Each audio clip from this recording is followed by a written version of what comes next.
pessoal, desembarcamos aqui mais uma vez aqui, ó, município de Caldas do Jorro, fazendo uma turnê aqui pela Bahia. Jorro, água quente, água fervendo, e olha isso.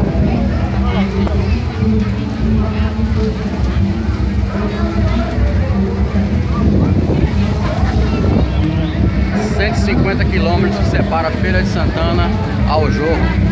Várias pessoas aí, ó, lotadas aí, o pessoal tomando banho.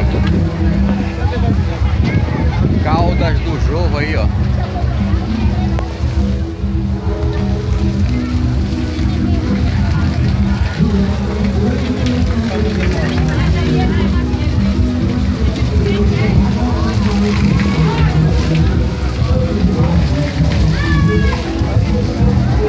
Olha aí, ó, as pessoas se deliciando aí, ó, tomando banho de água quente. A temperatura dessa água mede em torno de 80 graus, 80 graus. Quem é que aguenta ficar embaixo de uma água dessa? Mas as pessoas ali aguentam, ó. Olha lá, ó.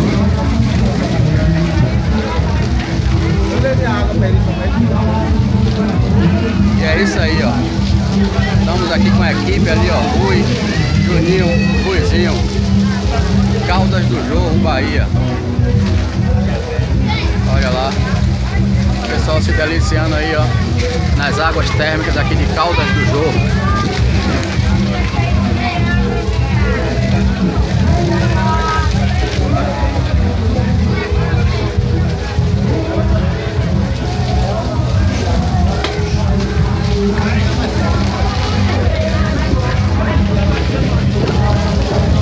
Agora vamos comer ali uma deliciosa carne de bode. Carne de bode assada, carne de bode na brasa.